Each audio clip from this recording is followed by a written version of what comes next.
Բարի երեկո հարգելի հեռուստադիտողներ, 168 TV-ին շարունակում է աշխատանքը, եթերում ռևյուն է, զրուցակիցս այսօր Հայաքվե միավորման խորհրդի անդամ, ռազմարտությունաբերական կոմիտեի նախկին նախագահ Ավետիք Քերոբյանն է։ Բարև ձեզ, պարոն Քերոբյան։ Բարև ձեզ։ Շնորհակալ եմ մեր հրավերն ընդունելու համար։ Պարոն Քերոբյան, արդեն 2 օր է մեր մամուլը խոսում է այն մասին, որ Հայաստանն ու Իրանը զորավարժություններ են անցկացնում։ Հայաստանը զորավարժությունն անցկացնում է իր տարածքում, իրանական կողմը իր տարածքում։ Մենք այն, որ հայ-իրանական զորավարժություններ են պետք, շատ ենք լսել այս ողջ ընթացքում, բայց արդյոք սա այն զորավարժությունն է, որը իրապես մեզ պետք է, եւ չափազանցված չեն արդյոք սպասելիքները, որ այս զորավարժությամբ կանխվում է Ադրբեջանի Զանգեզուրով միջանցք բացելու ցանկությունը։ Իհարկե Հայաստան-Իրան ռազմական համագործակցությունը շատ կարևոր եւ անհրաժեշտ է մեր անվտանգությունը ինչ որ չափով ապահովելու համար, ապահովելու չասեմ անվտանգային մակարդակը ինչ որ չափով բարձրացնելու համար, բայց պետք է ուշադրություն դարձնենք, թե այս ինչ զորավարժություններ են եւ բնույթը եւ ծավալը զորավարժությունների։ Պաշտոնապես հայտարարում են, որ զորավարժությունները հակաապետքչական զորավարժություններ են, հայկական զինված ուժերը մնում են Հայաստանի տարածքում, Իրանի զինված ուժերը մնում են Իրանի տարածքում, այսինքն ստացվում է նրան, որ նույնիսկ եթե կրակելուց լինեն կամ ինչ որ մարտական գործողությունների իմիտացիա անելուց լինեն, ապա ընդհանրապես կրակելու են Արաքս գետի մեջ։ Այսինքն բնական է, որ իրար տարածք չեն կրակելու։ Եվ այս պայմաններում ընդհանրապես խոսել, որ ինչ որ համագործակցություն կամ գործողությունների ներդաշնակեցում կամ առավել եւս ինչ որ ագրեսիա, արտաքին ագրեսիա կանխելու մասին, դրա մասին խոսելը ուղղակի ավելորդ է։ Ես ինքս բազմիցս արտահայտվում եմ հայ-իրանական ռազմատեխնիկական եւ ռազմական համագործակցությունը զարգացնելու օգտին եւ շատ կարեւոր է որպեսզի մեր երկու երկրների միջեւ, որոնք այսօր պետք է ասել, որ ինչ որ չափով նույնիսկ ընդհանուր կերպով դիմագրավում են արտաքին ագրեսիային, ես Թուրքիայի եւ Ադրբեջանի կողմից ագրեսիան նկատի ունեմ, գաղտնիք չէ, որ Թուրքիան շատ այսպես ապակառուցողական եւ քայքայիչ գործունեություն է իրականացնում Իրանում, նույնպիսի գործունեություն իրականացնում է նաև Ադրբեջանը, ասենք տեղ տալով Իսրայելի հետ համագործակցությունը եւ այս ընդհանուր սպառնալիքներին դիմակայել երկուսով ավելի հեշտ է լինել եւ ավելի տրամաբանական, քան միայնակ յուրաքանչյուրս առանձին, բայց երևի, չգիտեմ, դրա մասին խոսում է արդեն 30 տարի, ոչ մի էական գործուն քայլ այս ուղղությամբ չի արվում։ Գիտենք, որ դրա համար առաջին հերթին պետք է քաղաքական կամք, եւ գիտելիք։ Դուք նկատի ունեք Հայաստանի այս իշխանությունը քաղաքական կամք չունի Հայաստանի հարավը շատ ամուր պաշտպանելու։ Դե միայն այս իշխանություններին այդ մեղքը վերագրելը սխալ կլիներ, հա։ Դե նախորդ իշխանությունների օրոք կար Արցախ, որը Հայաստանը նաև պաշտպանում էր, նաև պաշտպանում էր հենց Հայաստանի հարավը։ Հիմա Արցախը չկա։ Եվ նախկինում մենք Իրանի հետ ունենք շատ ավելի երկար, շատ ավելի լավ սահման, հա, որովհետև կար սահմանի մի հսկայական հատված, որը պետք է ասել, որ ռուսական սահմանապահ ուժերի կողմից չէր վերահսկվում։ Իսկն կար, չասեմ, նույնիսկ շփման գիծ ասելը դժվար է, դրան կար բարեկամ երկրի հետ երկար սահման։ Հիմա բարեկամ երկրի հետ ընդհանրապես պետք է ասել, որ Իրանը անթակույց կերպով ցույց է տալիս իր բարեկամական վերաբերմունք Հայաստանի հանդեպ, Հայաստանի նկատմամբ, չպետք է մոռանալ, որ օրինակ ասենք 2008 թվականին, երբ որ ռուս-վրացական պատերազմներ տեղի ունենում, Հայաստանը վառելիքով ապահովեց Իրանը։ Երրորդ օր արդեն Հայաստանում վառելիք չկար, բենզինը վերջանում էր, վառելիքով Իրանը ապահովեց, ընդ որում պետք է ասել, որ Իրանը բենզինի այդքան մեծ արտադրություն չունի, բայց այն ինչ որ ունեին, կարողացան նաև կիսվեցին, այստեղ ուղղակի անթակույց բարեկամական վերաբերմունք է։ Մենք ինչ ենք անում, մենք այսպես ժամանակ առ ժամանակ ինչ որ հայտարարություններ են անում, ժամանակ առ ժամանակ ինչ որ նախարար է գնում գալիս Իրան, բայց էական գործուն տնտեսական, ռազմական, ռազմատեխնիկական համագործակցություն որպես այդպեսին չի զարգանում։ Ինչու, որովհետև մենք մեր հույսը դրել ենք Ռուսաստանի, թե Արևմուտքի վրա։ Չէ, որովհետև այսօրվա քաղաքական իշխանություն զբաղեցնող ուժը պաշտոնապես հայտարարել է, որ մեր ուժը ոչ թե մեկից կախվածության մեջ, այլ մի քանիսից կախվածության մեջ, դա ուղիղ ճանապարհ է, այսինքն այսպես ստորակետ, մենք պետք է թույլ լինենք, որ մենք լինենք անհետաքրքիր ագրեսիայի համար, Բայց այդ թուլությունը մենք գիտենք, որ գայլի ախորժակը ուտելուց է բացվում, հա, այդ թուլությունը ուղղակի բացել է մեր թշնամիների ախորժակը, իրենք գիտեն, որ այս իշխանության օրոք ինչ ուզեն կստանան։ Դուք ասացիք այս իշխանությունը որդեգրել է այդ թույլի կարգավիճակը, այդ համատեքստում դիտարկենք խաղաղության պայմանագրում համաձայնեցված այն կետը, որ Հայաստանը եւ Ադրբեջանը պայմանավորվել են երրորդ երկրի զինված ուժեր իրենց երկրներում չտեղակայել։ Ես Եվ ձեզ եւ ԶԼՄ մնացած բոլոր զանգվածային լրատվական միջոցներին կխնդրեմ, խորհուրդ կտամ, չհղվել ստերին, որովհետեւ այն ամենը ինչ ասում է այս իշխանությունը, որ իբր թե այս ամենը չէ համաձայնեցված է, որ մենք արդեն կոչ ենք անում եւ այլն գազ ստորագրել եւ այլն, դա ուղղակի ստեր են։ Նույնիսկ եթե դա համաձայնեցված է, հա, պետք է հիշեցնեմ մի բան, որ մի օրվա մեջ պայմանագիր բառը փոխարինվեց համաձայնագրով, այսինքն այն ինչ որ հրամցնում էին այսպես խաղաղության, ես դրան խաղաղություն եմ ասում, որովհետև դրանով փորձում են բթացնել մեր զգոնությունը, փորձում են մեզ այսպես ճնշած բայել սպասելիքով, խաղաղության սպասելիքով, բայց դա տեղի չի ունենալու։ Անընդհատ Թուրքիան եւ Ադրբեջանը, եւ պետք է ասել, որ Թուրքիան հղում կատարելով Ադրբեջանի հետ Հայաստանի Հանրապետության այսպես հարաբերությունների նորմալացմանը, հա, դա նաեւ այսպես փափուկ ագրեսիա է նաև դրսևորում մեր հանդեպ, որ մինչև Ադրբեջանի բոլոր պայմանները կատարված չլինեն Հայաստանի հետ հարաբերություններ չենք զարգացնելու եւ այլն եւ այդ տարատեսակ հանդիպումները գիտեք այսօր այս մի փոխնախարար նրա հետ հանդիպեց կամ ինչ որ այց տեղի ունեցավ ինչ որ դիվանագիտական ֆորումի շրջանակում եւ այլն դրանք ընդհանրապես որևէ կերպ հայ-թուրքական հարաբերությունների զարգացմանը ավելին ասեմ, դրա բարելավմանը չեն ծառայում։ Իշխանությունը ինչ է ասում։ Ասում է մենք պետք է ի վերջո սկսենք խոսել։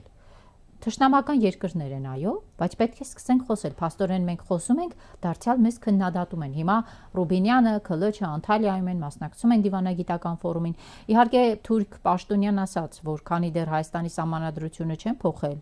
հայ-թուրքական հարաբերությունների մասով առաջընթաց պետք չէ սպասել, հայ-թուրքական սահմանը բացելու հարցում եւս առաջընթաց չկա, բայց այս իշխանությունը իր հետևորդերին ինչ ասում, ասում է ժողովուրդ, այո, վատն են, ուզում են մեզ ուտել, կուլ տալ, բայց պետք է գնանք խոսենք, որտեվ չխոսելը հավասարազոր է պատերազմի մեծ սպառնալիքի։ Իսկ արդյոք խոսելու պարագայում պատերազմի սպառնալիքը կանխում եմ խոսելով։ Իհարկե դա սուտ է։ Իհարկե դա սուտ է, որովհետև խոսակցությունը եղել է դեռ 2018 թվականից մենք հիշում ենք Բիշկեկյան վերելակյան պայմանավորվածություններ, մենք հիշում ենք թե ինչպես էր այսօրվա վարչախմբի ղեկավարը ներկայացնում, որ տեսեք բարեկիրթ կառուցողական գործընկեր եւ այլն, ինչ անում է բարեկիրթ կառուցողական այսպես ճակերտավոր գործընկերը։ Կտրում է հայ երեխաների գլուխները, կտրում է հայ ծերերի գլուխները, հա, եւ դրա ցույց դնում ամբողջ աշխարհին, մորթում է իր, ասենք, այդում նաեւ ռազմական գործողությունների պաշտոնական ավարտից հետո իր ձեռքն ընկած հայ գյուղացուն, հա, այսինքն դրա այս պայմաններում ցանկացած խոսակցություն նշանակում է, որ մենք համաձայն ենք այդ գործողությունների հետ։ Չխոսակցությունը ինչի է։ Տեսեք ինչ է, հա, չխոսել կարելի է տարբեր ձև։ Խոսել կարելի է միջնորդների միջոցով։ Ասում եմ միջնորդներից ամեն մեկը իր շահն է հետապնդում։ Փաշինյանի քաղաքականությունը հետևյալն է։ Խոսենք երկուսով, միջնորդներին արանքից անենք։ Դե տեսեք, մենք երկուսով ընդհանուր շահեր չունենք։ Հայաստանը եւ Ադրբեջանը ընդհանուր շահ չունեն։ Այն ինչ որ մենք կոչում ենք ընդհանուր շահ, այդ սահմանը երկայնքով ինչ որ հարաբերություններ, հա, դա այսօր եւ ապագայում միայն ուժի կիրառում է ենթադրում։ Այսինքն Ադրբեջանը նույնիսկ չի էլ խորշում հայտարարելուց, որ նույնիսկ եթե լինի խաղաղության համաձայնագիր, դա ռազմական գործողություններ չսկսելու երաշխիք չի կարող հանդիսանալ երբևէ։ Ընդ որում հենց այդ երբեքը ուղիղ կերպով ես մեջ եմ բերում Իլհամ Ալիևի խոսքը, երբեք չի կարող ռազմական գործողությունների սպառնալիքի ռազմական գործողություններ չիրականացնելու երաշխիք հանդիսանալ։ Փաշինյանենք ինչ են ասում, չեն կարող Ալիևի հետ Ալիևի պես խոսել։ Ստով թունավորում են ժողովրդի գիտակցությունը, մթագնում են ժողովրդի գիտակցությունը, որ այո Ադրբեջանի հետ հնարավոր է համաձայնագրով երաշխավորված ինչ որ խաղաղություն հնարավոր չէ։ Դա ուղղակի այն Արարատ Միրզոյանն էլ ասում է, օքեյ, ասում եք հնարավոր չէ, հակառակը ձեր ասածը, եթե մեր վրա մատ են թափ տալիս, մենք էլ թափ տանք, դա կրակոց է գետնի վրա, դա եք ուզում։ Այ բերեք հասկանանք ինչ էր մինչև 2020 թվականը, հա, մինչև Արցախի անկումը եւ փաստացի պետք է ընդունել, որ Արցախի անկումը 2020 թվականին տեղի ունեցել, ոչ թե 2023-ին, որտեղ այն ինչ որ այն իրավիճակը, որը որ ձևավորվեց 2020 թվականի նոյեմբերի 9-ի խայտառակ փաստը թղթով, դա ոչ մի իրավական ուժ չունեցող իմիջիալոց համաձայնություն է կրակի դադարեցման, որի կետերը առաջին իսկ օրվանից խախտվել են, հա։ Այդ իրավիճակը կենսունակ չէր։ Իսկ այն անկայուն իրավիճակ էր, որը կենսունակ չէր, որը ընդամենը ամեն օրվա հետ մոտեցնում էր Արցախի անկումը փաստացի ամբողջական անկումը, հա։ Մինչև 20 թվականը մենք ունենք միջնորդական խումբ, ընդ որում ՄԱԿ-ի առաջնային մանդատով ոշտված ԵԱԿ Մինսկի խմբի համանախագահաների կողմից միջնորդական խումբ, ընդ որում պետք է հիշեցնեմ, որ դա ԵԱԿ խմբի ԵԱԿ-ի Մինսկի խումբը ՄԱԿ-ի առաջնային մանդատ ուներ Լեռնային Ղարաբաղի հակամարտությունը կարգավորելու։ Դե ասում է թող կարգավորեր, քանի անգամ է ազգային ժողովում բղավել, լուծեիք, կարգավորողեիք, կարգավորեիք։ Դե գիտեք ինչ կա, լուծողեք հեշտ է դրա մասին գոռալ, մատնացույց անելով, որ մինչև 2020 թվականի սեպտեմբեր կարգավորումը չէր մոտեցել, բայց պետք է ասել, որ այդ կարգավորման գործընթացը, այնպես չի, որ մի օրում հնարավոր է կարգավորել։ Ասում է 30 տարի է, մի օր չի։ 30 տարվա ընթացքում ես կարող եմ մի հատ բան մեջ բերել, 30 տարի Ուկրաինան եւ Ռումինիան մի ժայռի հարց էին լուծում Սև ծովում։ Ընդ որում այդ հարցը գալիս է ժայռը թե կղզի, որովհետեւ ժայռն ու կղզին տարբեր իրավական կարգավիճակ ունեն, կղզու շուրջ ձևավորվում է 12 մղոնանոց սուվերեն տարածք եւ այլն, հա, գնացին հասան մինչեւ ՄԱԿ-ի արդարադատության դատարան, հա, այնտեղ լուծեցին հարցը։ Այդ ընդամենը մի փոքր հողը 1 հեկտարից պակաս քարի մասին է խոսք գնում, հա, 30 տարվա ընթացքում կարող է 60 տարի էլ պետք լիներ Արցախյան հակամարտությունը, ընդ որում պետք է ասել, սա միայն Արցախի հակամարտություն չէ, սա հայ-ադրբեջանական կոնֆլիկտ է, հա, որը մի կողմը փորձում է ներկայացնել որպես կրոնական կամ տարածքային կամ եւ այլն, մեր տեսանկյունից հայ ժողովրդի, հայ ազգի, ընդհանրապես Արցախի բնակչության եւ Արցախի բնակչությունը հայ ազգի չի կարող տարանջատել, սա իրավունքների խնդիր է։ Ապրելու, գոյատևելու իրավունքի խնդիր։ Դուք ասացիք Արցախյան կոնֆլիկտ։ Այս իշխանությունը ինչ է ասում։ Կոնֆլիկտներից ձերբազատվում ենք, հետևապես այդ կոնֆլիկտը որպես լծակ մեզ վրա չի օգտագործում նաև Ռուսաստանը, որի շատ ձեռնտու է, որ այստեղ լինի կոնֆլիկտ, ինքը միշտ ազդեցության գործիք ունենա։ Ու հետևապես լեզու են գտնում Ադրբեջանի, Թուրքիայի հետ, ճանապարհները բացում են, լավ բարեկամություն չենք ուզում, չենք անում, բայց գոնե ինչ որ մակարդակի հարաբերություններ ենք հաստատում, ապրում ենք ժողովուրդ, հակառակ դեպքում մենք անընդհատ պետք է մտածենք պատերազմ, տարածքի կորուստ։ Դե տեսեք, պատերազմ եւ տարածքի կորուստ, մենք այսօր էլ տեսնում ենք։ Մենք 2020 թվականից այս կողմ ունեցել ենք Հայաստանի Հանրապետության, այսինքն չասենք Հայաստանի Հանրապետություն, հա, ասենք Հայկական Խորհրդային Սոցիալիստական Հանրապետության նախկին տարածքով, նախկին տարածքից կորուստներ ենք ունեցել։ Մի մասը ռազմական ագրեսիայի հետևանքով, մի մասը ուղղակի կերպով մեր թշնամիներին նվիրել է այս իշխանությունը անցած տարի ապրիլ-մայիս ամիսների մասին է խոսքը։ Երբ որ այսպես ոչինչով չկարգավորված, ոչինչով չսահմանված գործընթացի արդյունքում Հայաստանի Հանրապետության փաստացի տիրապետությունից Ադրբեջանի տիրապետության տակ անցան տարածքներ, ընդ որում այդ տարածքների փոխանցումը տեղի ունեցավ հայտարարական գործընթացով, ինչ որ մարդկանց գեներալական ուսադիրներ պարգևելով, որոնք որ իր պաշտոնները իրենց չեն հասնում եւ այլն, հա, բայց փաստ ունենք, որ այսօր նույնիսկ ՀԽՍՀ տարածքից մասեր կան, որոնք որ գտնվում են Հայաստանի Հանրապետության տիրապետության տակ, որտեղ ուղղակի անցում չկա, որտեղ անցումը կարող է լինել միայն Ադրբեջանի տիրապետության տակ անցած տարածքով։ Փաստացի այդ տարածքներն են կորցրել։ Իսկ ունենք կորուստներ, որոնք որ եւ ռազմական ագրեսիա եւ ոչ այնքան, այսինքն ոչինչով չհիմնավորված, չկարգավորված գործընթացներ։ Եվ այսօր թշնամին ուղիղ կերպով ասում են 3 առաջ օրը եւ դա հստակ տեղեկություն է, Տավուշում եկել ասել են դիրքերից իջեք։ Ինչի հիմնավոր։ Զինվորներին, այո։ Ուզում են այդպես։ Նկատի ունեք սահմանագծում սահմանազատումը շարունակում են այդ դիրքերից այն հատվածում որտեղ այդ գործընթացը չի գնացել, ընդ որում պետք է ասել, որ այդ գործընթաց կոչվածը, հա, այսպես այնքան հատվածական է եղել եւ այնքան բացահայտ կերպով միայն Ադրբեջանի շահերից, հա, բխող, որովհետեւ ասենք այդ փոխանցված տարածքների հարևանությամբ կան տարածքներ, որոնք որ ՀԽՍՀ տարածքում են եղել եւ այդ տարածքների որևէ փոխանցում Հայաստանի Հանրապետության իրավասության տակ չի տեղի ունեցել։ Ասում եք եկել ասել են դիրքերից իջեք, այսինքն ձեր գնահատմամբ հիշում եք ավելի վաղ Հայաստան-Ադրբեջան սահմանագծման սահմանազատման հանձնաժողովները հայտարարություն տարածեցին, որ շարունակում են այս գործընթացն է հիմա, որտեղ կար տպավորություն, որ փակուղի է, ոչ մի բան տեղի չի ունենում։ Իհարկե ոչ, դա այդ Սա լրիվ այլ գործընթաց է։ Սա ուղիղ կերպով դիրքային ագրեսիա է առանց կրակոցների։ Այսինքն եկել են, ասել են գնացեք այդ տարածքներից, ոնց որ ժամանակին, ասենք, Շորնող Գորիս Կապան եւ այլն տարածքում էր տեղի ունենում, որ ուղղակի գալիս էին, ասում են վրընդում էին տարածքից։ Դուք ուզում եք ասեք, որ Հայաստանի տարածքը հանձնվում է լուռ ու մունջ, թաքուն։ Մենք հետո դրա մասին կիմանանք, ինչպես իմացանք Սյունիքի դեպքում։ Մենք հետո կիմանանք, որ այո, այս մի դիրքն ենք, դիրքից ենք իջել, ինչպես հիշում եք, հայտարարություններ էին արվում, որ Սարի Գագաթը տարվա 6 ամիսը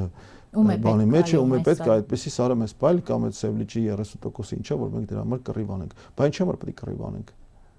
Ասում եմ մի կռվեք, ապրեք։ Εμείς չի թողում ապրենք։ Մեր թշնամիները ուղիղ կերպով ասում են, որ իրենց նպատակը եւ թղթի վրա գրված նպատակներ է, եւ այդ նպատակները ընդհանրապես հայտարարվում են նաեւ այդ թվում նաեւ թուրքական պետությունների այսպես համագործակցության կազմակերպության շրջանակներում, ինտերնետը հեղեղված է այդ նկարները, որտեղ Հայաստանի Հանրապետության տարածքը չկա ընդհանրապես։ Հայաստանի Հանրապետությունը ուղղակի չկա, եւ դա գրված է այս նպատակների մեջ։ Այն 100 տարվա ծրագիրը Քեմալի, որ նաև փաստագրված, փաստաթղթավորված, որ ամեն ինչ անենք, որպեսզի Հայաստանը ոչնչանա, իրենք այդ ծրագիրը շարունակում են, պաշտոնապես են շարունակում։ Հիմա Փաշինյանը Քեմալի ծրագրի ջրաղացին ջուր լցնողն է, թե ոչ։ Եթե գնում ես հանրությունը պարակտելու, եթե գնում ես քո սեփական ժողովրդին պատերազմով վախեցնելով ունեզուրկ տնազուրկ անելով, այո։ Դա բայց իրական Հայաստանի գլխին կախված չէ, դուք ասում եք։ Էլի խնդրեմ, որպեսզի մեջ չբերենք տարատեսակ զառանցանքներ, էլի։ Չկա իրական Հայաստան։ Չկա այն իմաստով, որ հայտարարում են տարատեսակ 29700 29740 կիլոմետրով տարածք։ 29700 չի, ախր էդ էլ չի։ Ախր դա էլ չի, բայց եթե ասենք վերադառնանք խորհրդային Հայաստան, խորհրդային Հայաստանը կազմավորվել է 31753 քառակուսի կիլոմետր։ Այդ 29743-ը որտեղից է եկել եւ ով է բերել։ Հանրագիտարանից Փաշինյանը վերցրել է։ Դե չէ, դա այդ հանրագիտարանն էլ որ հանրագիտարանն է, խորհրդային սոցիալիստական խորհրդային հանրագիտարանը։ Արդյոք է։ Մի վարքյան էլի, եկեք մի քիչ ավելի հստակ լինենք։ Այս մարդիկ ինչ են ասում ժողովրդին։ Ասում են ժողովուրդ ջան, 30 տարի ունեցել ենք Արցախի խնդիր, 30 տարի հայ-ադրբեջանական սահման հստակ չենք ունեցել։ Հիմա ժամանակն է հստակ սահմանը գծենք, սահմանից այն կողմ իրենք են, սահմանից այս կողմ իրենք են, մենք ենք։ Հիմա Փաշինյանը եկել է դա անի, եւ դա ժողովրդի համար ընկալելի բան է։ Ժողովրդի համար ընկալելի բան է։ Այս մարդն ասում է ես եկել եմ, հստակ սահմանը գծենք, վիճելի տարածքներ չլինեն, ժողովուրդ մնանք ապրենք։ Դե հիմա տեսեք, այդ նույն ժողովուրդը ընդհանրապես պատկերացում չունի Հայաստանի աշխարհագրության մասին։ Այն ժողովուրդը, որը ընկալում է այդ ասույթը, որ ընդհանրապես կարելի ասել, ես կարող եմ փաստերապացել։ Հիմա որ նայենք Հայաստանի քարտեզին, ասենք չնայենք Հայաստանի քարտեզին, ասենք Երևանի կենտրոնը թուրքական սահմանից ինչ հեռավորության վրա է գտնվում, կամ Սևանի ափը հայ-ադրբեջանական շփման գծից ինչ հեռավորության վրա է գտնվում։ Ես թվերը ասեմ, կարող եք հետո քարտեզով ստուգել։ Սևանի ափի ամենափոքր, ամենամոտ կետը շփման գծից 5.5 կիլոմետր է, որը ընդհանրապես ասած ոչ մի բան է ռազմական առումով, այնտեղ խորություն էլ չկա ընդհանրապես, ասենք 120 մմ-անոց ականանետը կարող է այդքան խորը դրված լինի Ադրբեջանի տարածքում եւ խփի Սևանի ափ։ Իսկ Երևանի կենտրոնը հանրապետության հրապարակը ընդամենը 21 կիլոմետր է հեռու թուրքական սահմանից։ Զվարթնոց օդանավակայանի թռիչքուղին 14-13 կիլոմետր է հեռու թուրքական սահմանից։ Այսինքն մենք այսօր չունենք Հայաստան, որը պաշտպանված է ինչ-որ խորությամբ, ինչ-որ բնական արգելքներով եւ այլն եւ այլն։ Արաքսը այնքան է ցամաքած, որ թուրքական տանկերը առանց պանտոնային կամուրջների կարող են անցնել։ Մենք էլ այնա Մարգարեի կամուրջ ենք վերականգնում, վերանորոգում եւ պատրաստվում։ Որը մեր համար չի օգտագործվում։ Այո, որը հավատացեք ինձ, եթե թուրքերը ուզենան, դրանով անցնում են իրենց տանկերը, գան ինչ-որ ոստիկանական միսիայով կամ ժանդարմական միսիայով Հայաստանում ինչ-որ կարգ ու կանոն հաստատեն։ Այսինքն կառուցեցին, որ Թուրքիայի հետ առևտուր անեն, բայց թուրքական տանկերը այդ կամուրջը տեսեք, առևտուրը, Թուրքիայի հետ առևտուրը, ուղիղ առևտուրը, դա ուղիղ կերպով Հայաստանի տնտեսական կործանումն է նշանակում։ թուրքական տնտեսությունը այնքան ուժեղ է եւ այնքան, այսպես ասած, կառուցվածքով այնքան կառավարվող, որ ու ես վստահ եմ նաեւ, որ դա հիմա էլ տեղի ունենում, հայերի հետ առևտուր անող ցանկացած թուրք առևտրական հաստատ սուբսիդիայի ինչ որ դոտացիաներ ունի իր շահույթը կամ հնարավոր վնասը փակելու համար, որի նպատակը մեկն է, դրա այդ ամբողջի նպատակը մեկն է, թույլ չտալ Հայաստանի տնտեսական զարգացում։ Ոնց որ ժամանակին այսպես նախորդի իշխանությունների ձեռքով իրականացրեցին Հայաստանի դեինդուստրիալիզացիան, այսօր Հայաստանում համարը պլաստիկ չի արտադրում, այն դեպքում երբ որ մենք համարը ամբողջ ներկում ենք, մտեք ցանկացած քիչ թե շատ մեծ տնտեսական ապրանքների խանութ, ապրանքի 90%-ը թուրքական ծագում ունի։ Վրան էլ մեծ տարերով գրած է Made in Turkey, հա։ Ինչի մենք չենք կարող դա արտադրել, մենք չենք կարող դա արտադրել, վստահ եմ եւ Հայաստանում կան արտադրական ձեռնարկություններ, որ կարող են կարող է մի քիչ թանկ լինի սկզբից, կարող է մի քիչ մրցունակ չլինի, կարող է մի քիչ որակային չլինի, բայց երբ որ դու վարում ես երկրի շահերին, պետության շահերին ուղղված տնտեսական քաղաքականություն, կարող ես նաեւ դրան դիմագրավել։ Այնա տեսնում ենք Տրամպը ինչ անում, հա։ Մաքսատուրքերով եւ մնաց ամեն ինչով ընդ որում թքած ունեն բանի համաշխարհային մաքսային միության կամ առևտրային կազմակերպության կարգ ու կանոնի վրա։ Հա, աշխարհը մտել է երրորդ համաշխարհային պատերազմի փուլը։ Տնտեսական, ռազմական եւ այլն, ամեն ինչ որտեղ նայում ես ինչ որ կոնֆլիկտներ են։ Մենակ Ավստրալիայում կոնֆլիկտ չկա, որտեղ մի հատ պետություն է։ Դուք ասացիք թուրքերը կարող է տանկերով մտնեն այդ մարգարայի անցակետով։ Այնինչ տեղի ունեցավ Գյումրիում։ Դա քաղաքական ընտրություն էր թե քաղաքային եւ արդյոք Գյումրեցին ընտրեց ընդդիմադիրներին ձայն տալով այն բանի համար, որ Թուրքիան չմտնի Գյումրի, որ ռազմաբազան Գյումրիից դուրս չգա։ Դրա օգտին ընտրեց, թե ինքը լոկալ տեղային քաղաքային ընտրություններ եւ վերջ։ Ես ուղիղ կերպով չէի կապի Գյումրի ընտրությունները ընդհանրապես աշխարհական եւ մեր սահմանների եւ հարևանների հետ հարաբերությունների հետ, այնտեղ ու դրա մասով նաեւ արտահայտվեցի Facebook-յան իմ գրառումներից մեկով, որ ընդհանրապես տեղական ինքնակառավարման մարմինների ընտրությունները եւ դրա օրենսդրությունը, հա, չի բխում տեղական ինքնակառավարման շահերից։ Մենք ինչ ունենք Գյումրիում, հա, ունենք իշխող քաղաքական ուժը ներկայացված էր իր բացահայտ դեմքով, հա, քաղաքապայմանագիր կուսակցություն, կուսակցական ցուցակ 99 հոգանոց, որ պատկերացնեք 99-ի դա ավականո մանդատների եռապատիկն է, հա, ցուցակի վերջում մարզպետ, այնտեղ չգիտեմ, падգամավոր, այլ պետական պաշտոնյաներ, հա, եւ պարզ է, որ այդ ցուցակը ընդհանրապես նրա համար էր, որպեսզի այդ պոստերը, որը փակցվում է ամբողջ բոլոր տարածքներում, դոմինանտ է այդտեղ լինի քաղաքապայմանագիր կուսակցությունը։ Միայն դրա համար, հա, բայց նաև ինչ ունենք Գյումրիում, հա, դեռ ավականո արչինիստը չի գումարվել քաղաքապետի ընտրություններ տեղի չեն ունեցել։ Մենք ունենք լրիվ անհավասար պայքար։ Հա, ասացի արդեն իշխող ուժը, ընդ որում դա զուգորդվում էր եւ դեռ զուգորդվում է վարչական ռեսուրսի կիրառմամբ, անձամբ տեսել ոնց են ծերանոցի կամ շտուն ինտերնետի շահառուներին կամ ուժառուներին վերում ավտոբուսով կամ միկրոավտոբուսով վերում քվեարկելու, ընդ որում այդտեղ կային բերել են նույնիսկ դատարանով անգործունյա ճանաչված մարդկանց փորձել քվեարկել,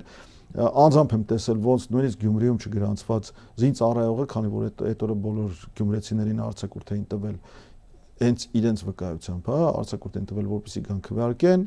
դա չի լինում հենց այնպես, էլի։ Տեսել ենք ոնց ավականու տեխնացու, ավականու անդամության տեխնացուներ մարդկանց ուղեկցում էին ընդհանուր մինչև ընտրական տեղամասեր, տեսել ենք թե ինչպես տեխնացուների սեփական այսպես թաղերում բացահայտ դոմինանտ առավելությամբ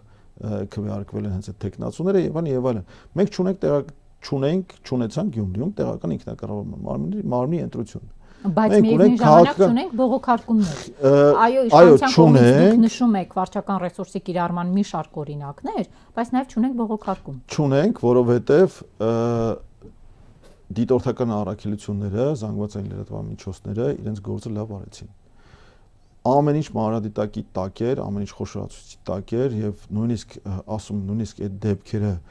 մեկ անգամ արդեն մատնաշելուց նկարելուց հետո արդեն մարդիկ խորշում էին, արդեն գալ, բացահայտ ուղղորդում տալ եւ այն, բայց նաեւ ունենք, այսպես ասած, խիստ ոնց ասեմ, պարակտված հասարակություն, հա, հնարավոր չէ, ասենք, թիմ ընտրություններին գնալ եւ այսպիսի արդյունք ստանալ, հա, եթե դու ունես կուռ համայնք, հա, կուռ համայնքում կան ամբողջ Հայաստանում է այդ։ Դա ամբողջ Հայաստանում, բայց նաեւ պետք է մատնանշեմ, որ թիմ ընտրությունների մասին ընդհանրապես բերետրական օրենսգիրքը, որ պարտադրում է ցանկացած ընտրության գնալ ինչ որ քաղաքական ուժով, կուսակցությունով կամ կուսակցությունների դաշինքով, ընդհանրապես այդ հակասում իմ կարծիքով, հակասում տեղական ինքնակառավարման սկզբունքին։ Տեղական ինքնակառավարման մարմինների ընտրությունը պետք է լինի տեղում թաղային, ավելին ասեմ, կարող է մի քիչ ցինիկ լինի, բայց թաղային հեղինակությունների միջև ընտրություն։ Այսինքն թաղում գործ անող տղերքը պետք է գնան դառնան ավականի, որ իրենց թաղերում իրենց քաղաքի համար գործ անեն։ Հիմա Գյումրիում այն պատկերը, որը ունենք, հա, ինչ է անում, ավարտում է Գյումրու պատմությունը, թե Գյումրիում կռիվ կինոն նոր է սկսվելու ապրիլի 15 թե 16-ի ավականու առաջին նիստը Վարդան Ղուկասյանը կընտրվի քաղաքապետ, թե չի ընտրվի, Վարդան Ղուկասյանը կկալանավորվի, թե չի կալանավորվի, ամեն ինչ Գյումրիում հետո է սկսելու։ Ես կարծում եմ, որ այո, դուք ճիշտ եք, Գյումրիում ամեն ինչ հետո է սկսվելու, այսինքն մենք կինոն դեռ կտեսնենք։ Այս ընտրություններով ոչ մի բան չորոշվեց։ Մենք գիտենք, որ եւ ունենք շատ լավ օրինակներ, լավ ասում ճակերտավոր, հա, բայց ակնառու օրինակներ, Վանաձոր, Ալավերդի, Երևան, հա, երբ ասենք 10% ձայներ ստացած ուժը կարողանում է քաղաքապետ ընտրի, որովհետեւ կիրառում են տարատեսակ հնարքներ, ավելին ասեմ, այդ հնարքները կիրառում են նաեւ ընտրություններից առաջ, հաստատ այսպիսի տեխնացուներ կան ցանկացած կուսակցությունների շարքերում գործողված, հա, տեխնացուներ, որոնք պատե ժամանակ կամ պետք եղած տեղը կարող են մի ճամբարից մյուսը գնալ, մենք այդ նույն օրինակը ունենք նաեւ ազգային ժողովում, հա, գիտենք, որ կարծեմ Հայաստան թե պատիվ ունեմ դաշինքի ցուցակով ընտրված պատգամավորներից մեկը հանկարծ հենց անմիջապես ընտրությունից հետո դարավ անկախ, այսպես ասած, հա, եւ իրեն կարծեմ դրանից հետո տեսնում են մենակ այն ժամանակ, երբ որ սահմանադրական մեծամասնություն է անհրաժեշտ քվեարկության ժամանակ, այո։ Անուն ազգանունը գիտեմ, հիշում եմ, բայց չեմ ուզում հնչեցնել։ Պարոն Քերոբյան, բայց Գյումրուց նաև մեր ընդդիմադիր քաղաքական դաշտի ակնկալիքը չափազանցված չի, այ Գյումրին ցույց տվեց, որ այս իշխանությունը մերժված է, Գյումրիում կմերժվի նաև համապետական մակարդակով։ Այսպիսի վեհ ձևակերպումներ եմ անընդհատ լսում։ Դե այդ ընդդիմադիրներին ես խորհուրդ կտամ մի հատ նայել հայելու մեջ իրենց, հա, արդյոք հանրապետական կուսակցությունը կամ Հայաստանի հայ հեղափոխական դաշնակցությունը կամ վերածնվող Հայաստան կուսակցությունը կամ պատիվ ունեմ կուսակցությունը, դաշինքը կամ այլ կուսակցություն, իրենք իրենց դեմքով ներկայացված էին արդյոք Գյումրի ընտրություններում։ Ինչ է նշանակում։ Ես կարծում եմ, որ դա նշանակում է, որ այսօր ընդդիմադիր դաշտը, հա, նաև ինքը իր ստվերից է վախենում։ Եթե Գյումրու օրինակը կիրառի Երևանում, իր դեմքով չներկայանա, համապետական մակարդակով դարձյալ կունենա հաջողություն։ Դե ես այդ կուսակցություններին ընդդիմադիր, այսպես կոչված կուսակցություններին հարց կտամ, բայց եթե չեք գնում Հայաստանի մայրաքաղաքի թիմ ընտրությունները, որոնք այսպես թե այնպես քաղաքականացված են, եթե չեք գնում Գյումրի, որը Հայաստանի երկրորդ քաղաքն է ընտրություններին ձեր դեմքով, բայց չեք անում այս 5 տարին։ Եթե 21 թվականի ընտրությունները ձեզ ձեռք չէին տալիս, բայց ստիպված գնացել եք խորհրդարան, ինչ չեք անում այնպես, որ արտահերթ ընտրություններ տեղի ունենան հնարավորինս շուտ։ Ոնց, ասում են, ինչու չեն անում։ Պայքարի, մտեք քաղաքական պայքարի մեջ։ Արտահերթ ընտրությունը ձեռք է տալիս Նիկոլ Փաշինյանին։ Նախորդ անգամ մուրճով գնաց, այս անգամ կացնով կգնա բանտիկով։ Դե ցանկացած քաղաքական ուժ, որը չի հասնում իշխանության, պետք է այնպես անի, որ իշխանության եկած քաղաքական ուժը հնարավորինս քիչ հնարավորություն ունենա ամրապնդել իր իշխանությունը։ Իսկ մենք գիտենք, որ մեր երկրում իշխանությունը ինչքան քաղաքական ուժը ինչքան երկար, իշխանությունը այնքան ավելի ամրապնդվում է իր ամրապնդվում է թե ընդհակառակը Փաշինյանը որքան երկար է մնում իշխանության, նրա վարկանիշը պատմական մինիմումին է հասնում։ Չէ, այդպես չի։ Ինչ է կարծում, եթե գնայինք արտահերթ ընտրությունների, անցյալ տարի Փաշինյանի վարկանիշն ավելի բարձր էր, քան այս տարի, չէ, որ 10-11% են։ Տեսեք, ես սոցիալական հարցումների արդյունքներին այդքան չէի վստահի։ Դա ում եք վստահում։ Ասեմ ինչի, որովհետև ցանկացած սոցիալական հարցում արվում է Երևանի կենտրոնում, հա, ինչ որ քիչ թե շատ մարդաշատ վայրում, որտեղ հայտնվել են մարդիկ, որոնք համեմատաբար անհոգ են, հա, կամ համեմատաբար բարձր կամ հակառակը համեմատաբար բարձր քաղաքական գիտակցություն ունեն եւ այլն, հա, այսինքն ամեն դեպքում կողմնակալ են, գիտակցված կամ չգիտակցված, կողմնակալ են եւ բոլոր սոցհարցումները, որը որ այսպես պաշտոնական սոցհարցումներ են, իրենք ցույց են տվել, որ իրական պատկերից բավականին հեռու են։ Ես կհիշեցնեմ 2021 թվականի հունիսի 17-ի սոցհարցումների արդյունքները, որի արդյունքում եւ ես դա գիտեմ ուղիղ ներսի իրավիճակ քաղաքապայմանագիր կուսակցության ներսում խոճապ էր տիրում, որ իրանք վերջ արդեն բայց իրենք խոճապներ հաղթահարելու փորձ ունեն էլի ներսում խոճապ էր տիրում իրենց անցկացած սոցհարցումների արդյունքում։ Հիմա խոճապային չէ տրամադրությունը։ Չէ, իհարկե չէ։ Տեսեք ինչ ինքնավստահությամբ պետության եւ ազգի շահերին հակասող որոշումներ են ընդունում, օրենքներ են անցկացնում։ Եվ ասացիք ընդդիմությունը ինչու չի գնում արտահերթ ընտրությունների, Նարեկ Մալյանը Արթունենք շարժման համակարգողն է, իրենք խոսում են իմպիչմենտի գործընթաց սկսելու մասին։ Փաշինյանին անվստահության process-ով հեռացնել։ Դա հիմա հավանական է թե ոչ ըստ ձեզ։ Ես քաղաքական այսպես կանխատեսումներ չեմ սիրում անել, հա, որովհետև դա անելու համար պետք է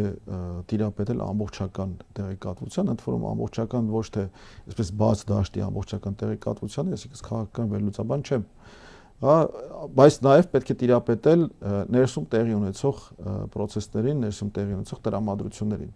Մի քիչ առաջ նշեցի մի դեպք, որի արդյունքում այսօր ԿՊ խմբակցությունը փաստացի ունի սահմանադրական մեծամասնություն ազգային ժողովում, ինչ ուզեն անցկացնում են։ Այն ինչ ուզեն, սահմանադրական օրենքներից սկսած, վերջացած, այսպես падգամավորներին անձնախնդրության կարգավիճակի ձեռքերով եւ այլն։ Բայց դա ինչի հետևանք է, էլի եմ ասում, ինչ որ մի գործողված անձի կուսակցական ընտրական ցուցակում հայտնվելու հետևանք։ Էլի կարող է պատահի, որ էլի ազգային ժողովում դեռ մնացել են այդպիսիք, որ պատե առիթով կամ ինչ որ պետք եղած ժամանակ կվերկանան կհաստեն այն միշտ ճամբար։ Հնարավոր որ նաև ԿՊ խմբակցությունում կան այդպիսիները։ Հնարավոր է։ Դրա համար կանխատեսումներ չեմ ուզում անել։ Շնորհակալ եմ։ Ձեզ շնորհակալություն։ Հարգելի հեռուստադիտողներ, հիշեցնեմ զրուցակիցս այսօր Ավետիք Քերոբյանն էր, այսքանը ցտեսություն։